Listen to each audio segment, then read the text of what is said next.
Abramos as vossas Bíblias no livro do profeta Ezequiel, no seu capítulo de número 37, glória a Deus, e no seu versículo de número 11. Com certeza, eu sei que Deus, Ele tem uma palavra que vai trazer de volta aquela esperança que você pensou que já se foi. Você vai receber do coração de Deus aquilo que você almeja, os sonhos que já tinham ido embora, aquilo que você pensava que não tinha mais jeito, hoje Deus irá trazer à tona e você glorificará o nome do Eterno.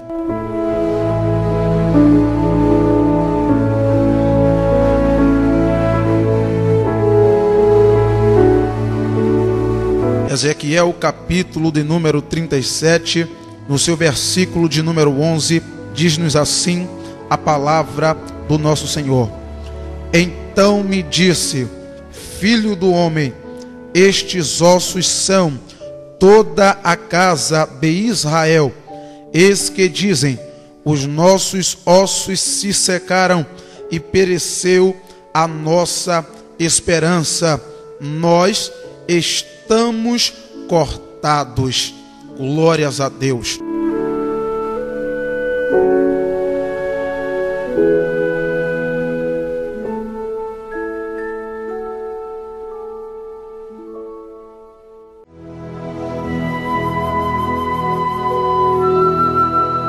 Bendito e exaltado seja o nome daquele que vive e reina para todo sempre, o Senhor Jesus Cristo de Nazaré.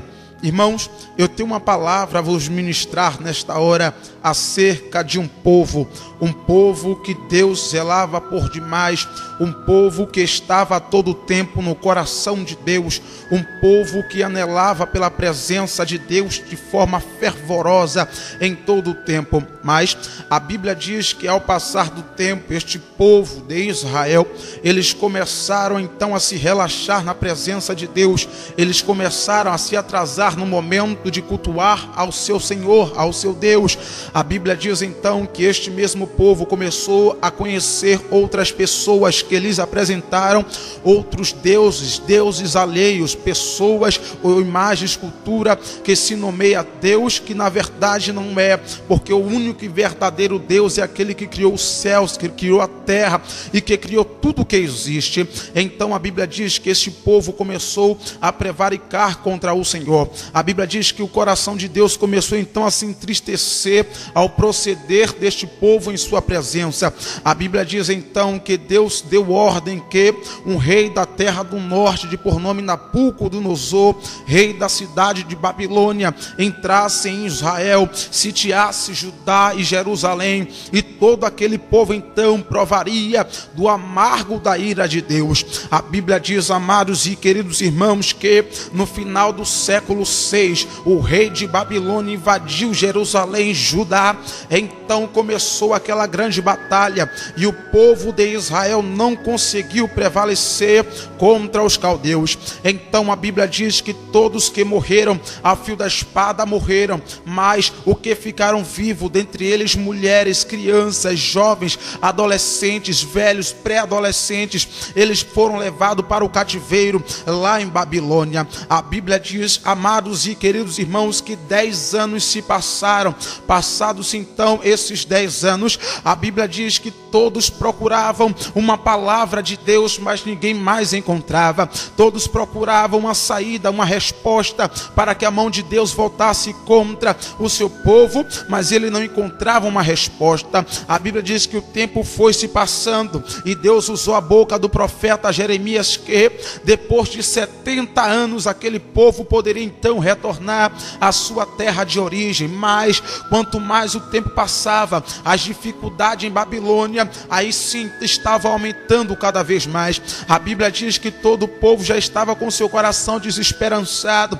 A Bíblia diz que o povo buscava aos profetas uma palavra do coração de Deus, mas só que os profetas não tinham uma palavra do coração de Deus. Mas existe lá em Babilônia, existia, melhor dizendo, em Babilônia, alguns profetas que estavam também na dispensação, mas não na dispensação de Deus, estava na dispensação do povo. Por Por quê? Porque Deus não falava com o seu povo para lhes castigar, porque Deus não falava com o seu povo para que o povo visse a dureza do poder da ira de Deus sobre as suas vidas. Então a Bíblia diz que esses profetas que não eram profetas de Deus, eles começaram a se reunir em lugares espaçosos, e a Bíblia diz que o povo vinha então esperando uma palavra de Deus, uma palavra que dissesse: talvez nós voltemos amanhã ou depois para a nossa terra de origem, para acabar aquele sofrimento que eles viviam todos os dias. Então a Bíblia diz que aqueles profetas, ele reunia todo o povo e começava a abrir a sua boca dizendo que o Senhor vos tirará daqui a 2 anos, e isso trazia esperança para o coração do povo. Mas o povo não estava tratado, o povo não estava da forma que Deus queria, o povo não estava procedendo com o seu coração do jeito que Deus lhe queria te servindo. A Bíblia diz então, amados e queridos irmãos, igreja do Senhor, noiva imaculada,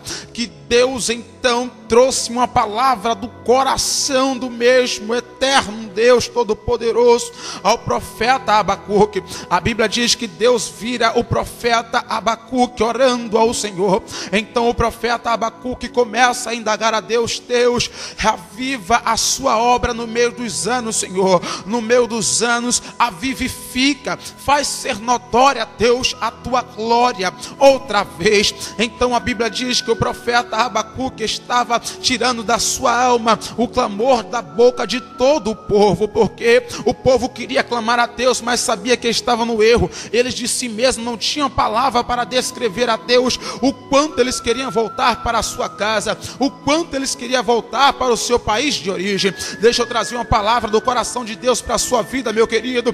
Deixa eu trazer uma palavra do coração de Deus para a sua vida, minha querida. Ei, valorize aquilo que Deus colocou nas suas mãos, para que Deus não venha se calar na sua vida e você passar por esse deserto, por esse cativeiro, e até mesmo ser como um profeta chamado Elias, que clamou pela morte em depressão profunda. Eu quero dizer para vocês que recebeu um chamado de Deus para servi-lo com um verdadeiro adorador em espírito e em verdade. Valorize aquilo que Deus colocou sobre os seus ombros, vá até o fim, porque aquele que perseverar até o fim receberá a coroa de glória. E naquele grande dia eu quero dizer para você que você vai olhar para o Cordeiro de Deus, vai olhar para o trono do Eterno e vai dizer: Senhor, valeu a pena, Jeová, eu servir ao Senhor naquela terra. Valeu a pena eu passar por humilhação, por perseguição, valeu a pena passar por fome, e glorificar e exaltar o teu santo nome, porque tu és o santo, eterno, soberano,